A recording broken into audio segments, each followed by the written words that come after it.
മഹത്തായ ഇന്ത്യൻ ഭരണഘടനയ്ക്ക് പകരം മനുസ്മൃതിയെ പ്രതിഷ്ഠിക്കാനുള്ള നീക്കമാണ് രാജ്യത്ത് നടക്കുന്നതെന്ന് CPM സംസ്ഥാന കമ്മിറ്റി അംഗം NN കൃഷ്ണദാസ്.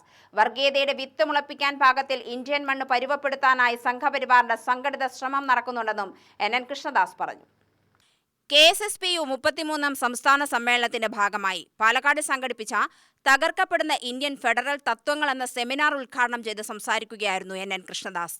ചാതുർവർണ്ണത്തെ പടിക്കുപുറത്താക്കി മതസൗഹാർദ്ദവും മാനവികതയും ഊട്ടിയുറപ്പിക്കുന്ന ഇന്ത്യൻ ഫെഡറൽ സംവിധാനത്തിന്റെ അടിത്തറ ഇളക്കാനുള്ള തീവ്ര ശ്രമം നടക്കുന്നുണ്ട്.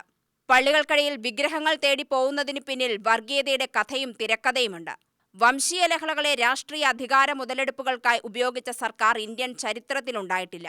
ഫെഡറൽ സംവിധാനത്തെ തകർത്ത ചാതുർവർണ്ണത്തിലേക്കുള്ള തിരിച്ചുപോക്കിന്റെ ഭാഗമാണ് ചരിത്രത്തെ നിഷ്കാസനം ചെയ്യുന്നതും പാഠ്യഭാഗങ്ങളെ കാവ്യവൽക്കരിക്കുന്നതും.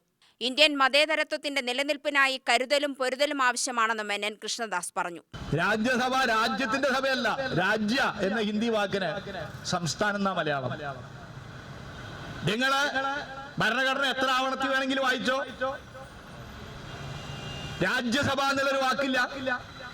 കൗൺസിൽ ഓഫ് സ്റ്റേറ്റ്സ് ആണ് ഇംഗ്ലീഷില്. രാജ്യസഭ എന്നുള്ള ഹിന്ദിയുടെ ഇംഗ്ലീഷാണ് കൗൺസിൽ ഓഫ് സ്റ്റേറ്റ്സ്. എങ്ങനെയാ രാജ്യസഭയിലേക്കുള്ള പ്രതിനിധികളെ തിരഞ്ഞെടുക്കുന്ന? 6000 വോട്ടർമാർ. പാലക്കാട് ലോക്സഭാ മണ്ഡലത്തിൽ നിന്ന് ലോക്സഭയിലേക്കുള്ള പ്രതിനിധികളെ വോട്ടവകാശമുള്ള നമ്മളെല്ലാരും കൂടി തിരഞ്ഞെടുക്കും നമ്മുടെ പ്രതിനിധിയെ. രാജ്യസഭയിലേക്കുള്ള പ്രതിനിധികളെ ആരാ തിരഞ്ഞെടുക്കുക? ആരാ? ആ സംസ്ഥാനത്തെ MLA മാർ. സംസ്ഥാനത്തിന്റെ കൗൺസിലാണ് രാജ്യസഭ. രാജ്യസഭ എന്ന് പറഞ്ഞാൽ കൗൺസിൽ ഓഫ് സ്റ്റേറ്റ്സ് എന്നാണ്. അപ്പൊ ഓരോ സംസ്ഥാനത്തിലെയും MLA മാരാണ് രാജ്യസഭയിലേക്കുള്ള MP മാരെ തിരഞ്ഞെടുക്കുന്നത്. ഇതിൽ നിന്ന് നമ്മൾ മനസ്സിലാക്കേണ്ടത് എന്താ? ചുരുക്കിയിട്ട് മനസ്സിലാക്കേണ്ടത്, ഇന്ത്യ ഒരു ഏകശിലാ രാഷ്ട്രമല്ല, സംസ്ഥാനങ്ങളുടെ യൂണിയനാണ്. ഈ സംസ്ഥാനങ്ങളുടെ യൂണിയൻ എന്നതാണ് ഫെഡറൽ എന്നുള്ളതിന്റെ അർത്ഥം. KSSPU block president H. Simon അധ്യക്ഷത വഹിച്ചു.